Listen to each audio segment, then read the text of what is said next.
ಗಂಗ ಎತ್ತುಗಳನ್ನು ಕಟ್ಟಿ ಹುಲ್ಲನ್ನು ಹಾಕಿ ಬರುತ್ತೇನೆ, ನೀನು ಪೂಜೆ ಮಾಡು. ಆಗ್ಲಿ ಸ್ವಾಮಿ.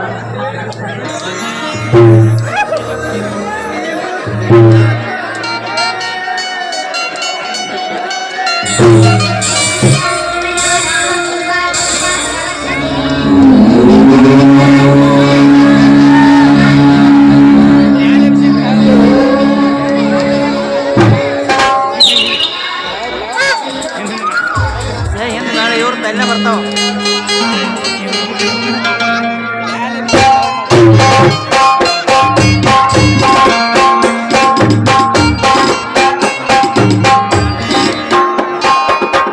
ಧರಿಗೆ ಬಂದಂತ ದೇವತೆ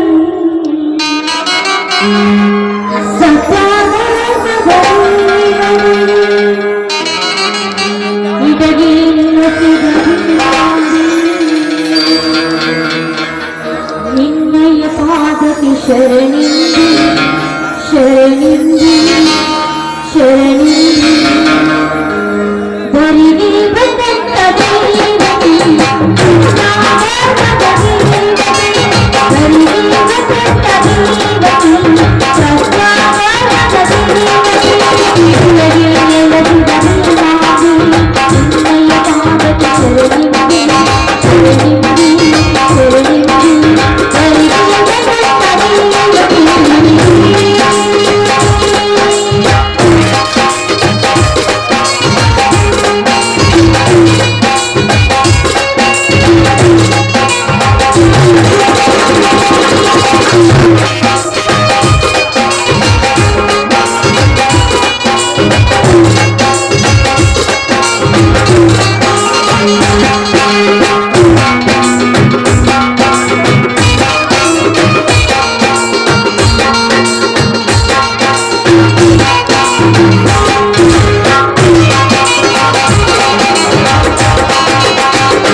ಅಪೋಜನ ಉದರದಲ್ಲಿ ನೆಲೆಸಿ ನಮ್ಮನ್ನು ಎಡೆ ಮಾಡಿ ಉಳಿಸಿ ಕಾಪಾಡಿದ ಮಹಾತಾಯಿಯನ್ನ ನೀನು. ಇಂದು ಸೀಗಿ ಹುಣ್ಣಿಮೆ. ಈ ಸೀಗಿ ಹುಣ್ಣಿಮೆ ಅಂದ್ರೆ ರೈತರಿಗೆ ಎಲ್ಲಿಂದ ಸಡಗರ, ಎಲ್ಲಿಂದ ಸಂತೋಷ. ಈ ಸೀಗಿ ಹುಣ್ಣಿಮೆ ಬಂದ್ರೆ ಎಲ್ಲ ರೈತರು ತರತರದ ಅಡಿಗೆ ಮಾಡಿಕೊಂಡು ತೋಟಕ್ಕೆ ಹೋಗಿ ಈ ತಾಯಿಯವರಿಗೆ ಉಡಿ ತುಂಬಿ ಬೀಳಿಗೆ ಚುಲಾಮರಿಗೆ ಅಂತ ಈ ತಾಯಿ ಉಡಿ ತುಂಬಿ ಈ ರೈತರು ಹಬ್ಬವನ್ನು ಆಚರಿಸುತ್ತಾರೆ. ತಾಯಿ ಏನೇ ಆಗಲಿ ಹಗಲಿರುಳು ಭೂಮಿ ಸೇವೆ ಮಾಡ್ತಾ ಇರುವ ನನ್ನ ಪತಿದೇವರಿಗೂ ಈ ನನ್ನ ಮನೆತನಕ್ಕೂ ಯಾವ ರೀತಿ ಕಳಂಕ ಬರದ ಹಾಗೆ ಕಾಪಾಡಬಾರ ನಿನ್ನಲ್ಲೇ ಕೊಡಿ ತಾಯಿ, ನಿನ್ನಲ್ಲೇ ಕೊಡಿ.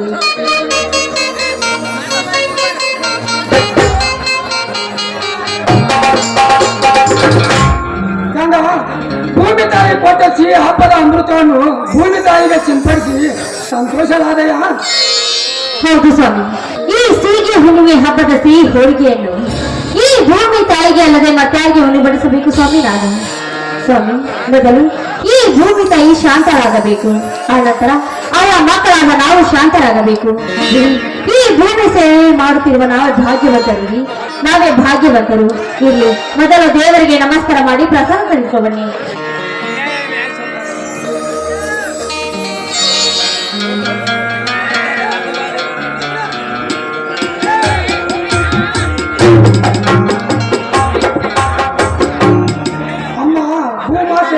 ಬ್ರಹ್ಮಾಂಡದ ಬುರುಡೆಯನ್ನು ನಿನ್ನ ಗರ್ಭದಲ್ಲಿ ಇರಿಸಿಕೊಂಡು ಸುಂದರನಿಂದ ರೈತ ಮಗನನ್ನು ಉತ್ತರಿಸುವ ಮಹಾತಾಯಿ ನಿನಗೆ ನನ್ನ ನಮಸ್ಕಾರ. ಒಪ್ಪತ್ತಿಗೆ 20 ಅಡಿ ಬೆವರು ಕುಡಿದು ಅಡಿ ರಾವಳಿಯಿಂದ ದುಡಿದಷ್ಟು ಬೇಡದ ಫಲ ಕೊಟ್ಟು ದೊಡ್ಡ ರೈತನಾಗಿ ಮಾಡಿ ಜಗತ್ತಿನ ಅನ್ನದಾತನೇ ರೈತನನ್ನು ಘೋಷಣೆ ಕೂಡ ಹೊರಡಿಸಿ ಅದು ಇಂದು ಎಲ್ಲಿದೆ? ಇಂದು ಎಲ್ಲಿದೆ ರೈತನಿಗೆ ಸ್ವತಂತ್ರ? ಕಟುವ ವ್ಯಾಪಾರಸ್ಥ ಅಧಿಕಾರಿ ಕೈಯಲ್ಲಿ ಸಿಕ್ಕು ರೈತನ ಕತ್ತು ಒದ್ದಾಡುತ್ತಿದೆ. ಅದಕ್ಕೆ ನಿನ್ನ ಪಾದ ಕಮಲಗಳಿಗೆ ಬಿದ್ದು ಎಲ್ಲಿಗೆ ಬೇಡಿಕೊಳ್ಳಮ್ಮ, ಈ ನಿನ್ನ ರೈತ ಮಗನನ್ನು ಉದ್ದೇಶಿಸಲೆಂದು. ಸ್ವಾಮಿ ನಂಬಿದವರು ಎಂದಿಗೂ ಕೈ ಬಿಡುವುದಿಲ್ಲ ಸ್ವಾಮಿ. ಈ ಭೂಮಿ ತಾಯಿ ಬಡವರು ಶ್ರೀಮಂತರ ಎಂಬ ಭೇದ ಭಾವವಿಲ್ಲದೆ ಭಕ್ತಿ ಮಾರ್ಗದಿಂದ ಮುಕ್ತಿ ಹೊಂದಿರುವ ಈ ಮಣ್ಣನ್ನು ನಾವು ಮುಟ್ಟಿದರ ಚಿನ್ನ ಭಾಗದಲ್ಲಿ ಸಂದೇಹವಿಲ್ಲ ಅವರ ಬಾಳು. ನಿಜ ನಸುಕಿನಲ್ಲಿ ಎತ್ತು ಎಮ್ಮೆಗಳ ಬಿಟ್ಟ ಕಸವನ್ನು ನೆತ್ತಿ ಮೇಲೆ ಹೊತ್ತು ತಿಪ್ಪೆಗೆ ಹಾಕುವನೇ ಜಗತ್ತಿಗೆ ಅನ್ನದಾತ. ಆದರೆ ಚಿನ್ನದ ಬೆಲೆ ಕೊಟ್ಟು ಹೊಂದಿನ ಮನೆ ಕಟ್ಟನ್ನು ಮುಗಿಲೆತ್ತರ ತುಂಬಿ ನಿಂತಿರುವ ಈ ಜನರ ಫಲವನ್ನು ಕಿತ್ತು ಬಿಸಾಕುತ್ತಾರಲ್ಲ ಈಗಿನ ವ್ಯಾಪಾರಸ್ಥ ಶ್ರೀಮಂತರು. ಇಲ್ಲದರೆ ಈ ಹಿಂದೆ ಮನೆಯ ಅಡಚಣೆಗಾಗಿ 100 ಚೀಲ ಚೋರ ಪಡೆದ ಮಾಲೆಲ್ಲ ಬರೀ ಅಡಚಣೆಗಳ ಪಾಲಾಗಿ ಹೋಯಿತು. ಎಷ್ಟು ಬೆಲೆ ತುಂಬಿ ನಿಂತರೂ ಈ ರೈತರ ಕೈಯಲ್ಲಿ ಒಂದು ಕಾಸಿಲ್ಲ. ಮನೆತನದ ಖರ್ಚು, ಬೀಜ, ಎಣ್ಣೆ, ಗೊಬ್ಬರ ಈ ಎಲ್ಲ ಖರ್ಚಿನ ಉದ್ಭವಿಸಿ ನಿಂತಾಗ ಆದ್ರೂ ಆಗಿರ್ಬೋದ್ರಿ. ಆದ್ರೆ ಈ ಸಲ ಆದ್ರೂ ಒಳ್ಳೆ ಮಾಲಿನಲ್ಲಿ ಹಣ ಸಂಪಾದಿಸಾಯ್ತು ಬಿಡಿ. ಮಣ್ಣಿನಲ್ಲಿ ಹುಟ್ಟಿ ಮಣ್ಣಿಗಾಗಿ ದುಡಿಯುವ ಈ ಶರೀರ ಮಣ್ಣಿನಿಂದಲೇ ಚಿನ್ನವಾಗಬೇಕು ಗಂಗಾ. ಅನ್ನಂತೆ ನಮ್ಮ ಕರ್ತವ್ಯವನ್ನು ನಾವು ಮಾಡಲೇಬೇಕು. ದುಡಿತವೇ ದುಡ್ಡಿನ ತಾಯಿ. ಈ ಸಲ ತುಂಬಿ ನಿಂತಿರುವ ಬೆಳೆ ರೈತನ ಕೊಡ ಕಳೆಯುವುದರಲ್ಲಿ ಸಂದೇಹವಿಲ್ಲ. ಇದರಲ್ಲಿಯೇ ತಮ್ಮನ ಮದುವೆ ಕಾರ್ಯ ಮಾಡಿ ಮುಗಿಸಿಬಿಡೋಣ. ಹೌದು ರೀ, ತಂದೆ ತಾಯಿ ಇಲ್ಲದ ತಪ್ಪಲೆ ಆದ ನನ್ನ ಮೈದನ ಜವಾಬ್ದಾರಿ ನಮ್ಮ ಮೇಲೆ ಇದೆ ಅಂದ ಮೇಲೆ ಅದನ್ನ ಮಾಡುವ ಜವಾಬ್ದಾರಿ ನಮ್ಗೆ ರೀ. ಅಷ್ಟೇ ಅಲ್ಲ ನೋಡಿ, 25ನೇ ಕಾಲಿಗೆ ವಯಸ್ಸಿರ್ತಿಲ್ವಾ ನನ್ನ ಮೈದನಿಗೆ ಕುಸ್ತಿ ಕಬಡ್ಡಿ ಅಂತ ಹಾಗೆ ಬಿಟ್ರೆ ಮನೆ ಬಿಟ್ಟು ಹಾಗೆ ತಿರುಗುತ್ತಾನೆ. ಅದಕ್ಕೆ ಅವನನ್ನು ಬೇಗ ಮನೆ ಹಾಗೆ ಹಿಡಿಸ್ಲೇಬೇಕು. ಇಲ್ವಾದ್ರೆ ಕುಸ್ತಿ ಅಂತ ಹಾಗೆ ತಿರುಗಿರ್ತಾನೆ ನನ್ನ ಮೈದನ. ಈಗ ಬಂದೇನಪ್ಪ? ಹೌದಲ್ಲ, ಈಗ ಬಂದೆ. ಏನಪ್ಪ ಮೈದನ, ಒಂದು ವಾರದಿಂದ ಕುಸ್ತಿ ಕಬಡ್ಡಿ ಅಂತ ಮನೆ ಬರ್ತು ಹಾಗೆ ತಿರುಗಿದ್ರೆ ನಿನ್ಗೆ ಹೇಳೋರು ಕೇಳೋರು ಯಾರಿಲ್ಲ ಅಂತ ತಿಳ್ಕೊಂಡಿದ್ದೇನೋ?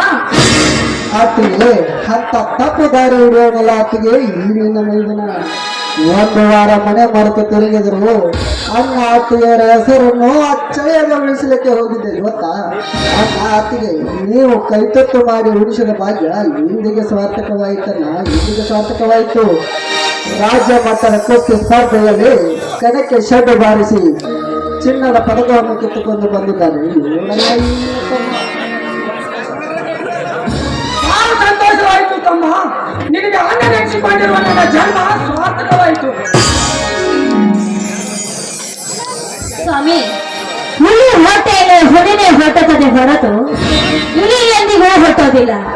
ಕಲಿಯುಗದ ಕಣ್ಣ ಕರಾಟೆ ವೀರ ಮಗದ ಗಂಡದಲ್ಲಿ ರೈತ ಎನಿಸಿಕೊಟ್ಟಿರುವ ಇವರ ತಂದೆಯ ಪ್ರೀತಿ ಇವನಿಂದ ಉಳಿತುರಿ ಮೈದುನ. ಓ ನನ್ನ ಮೈದುನ. ಆದ್ರೆ ನಡೆದೊಂದು ಮಾತು, ಸತ್ಯಕ್ಕೆ ನ್ಯಾಯಕ್ಕೆ ಧರ್ಮಕ್ಕೆ ತಲೆ ತಗ್ಗಿಸಿ ಹೊರತು ಸ್ವಾರ್ಥಕ್ಕೆ ಸಂಪಾದಕ್ಕೆ ಎಂದಿಗೂ ತಲೆ ತಗ್ಗಿಸಬೇಡ. ಅಷ್ಟೇ ಅಲ್ಲ ತಮ್ಮ, ನ್ಯಾಯ ನೀತಿ ಅಷ್ಟೇ ಅಲ್ಲ ತಮ್ಮ, ಸತ್ಯದಿಂದ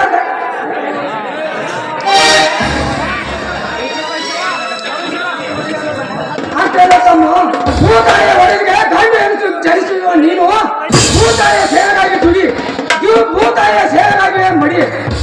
ಈ ಮಾತನ್ನು ಎಂದೆಂದು ನಿನ್ನ ನೆಲೆಯಲ್ಲಿ ಇಟ್ಟುಕೋ.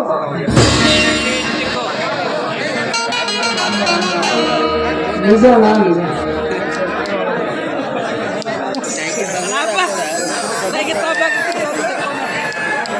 ಸತ್ಯವಾಗಲು ನಿಮ್ಮ ಮಾತು ಖ್ಯಾತಿ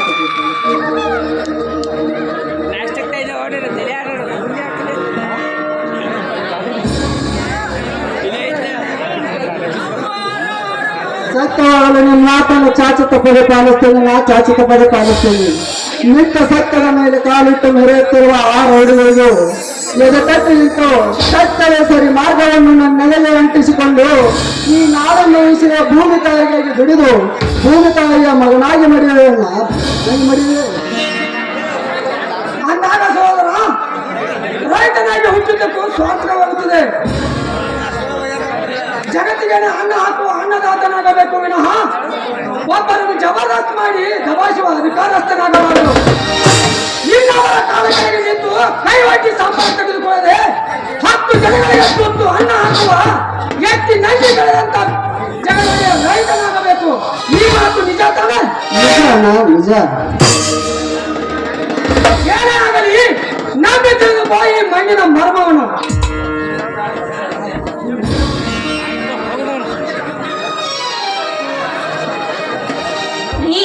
ನನ್ನ ಮೈದ ಮೇಲೆ ನಂಬಿಕೆ ಇಡಿ. ನನ್ನ ಮೈದನ ಮೇಲೆ ಸಾಮಾನ್ಯನಲ್ಲ.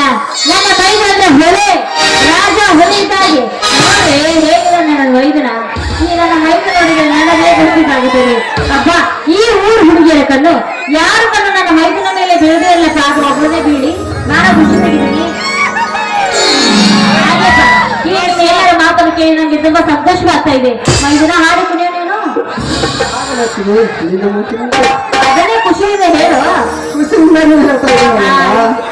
ಏನಂದ್ರೆ ಹಾಡಿನಲ್ಲಿ ಜಿಮಂಡ ಹುಡುಕಿದ್ದಾರೆ ಎಲ್ಲ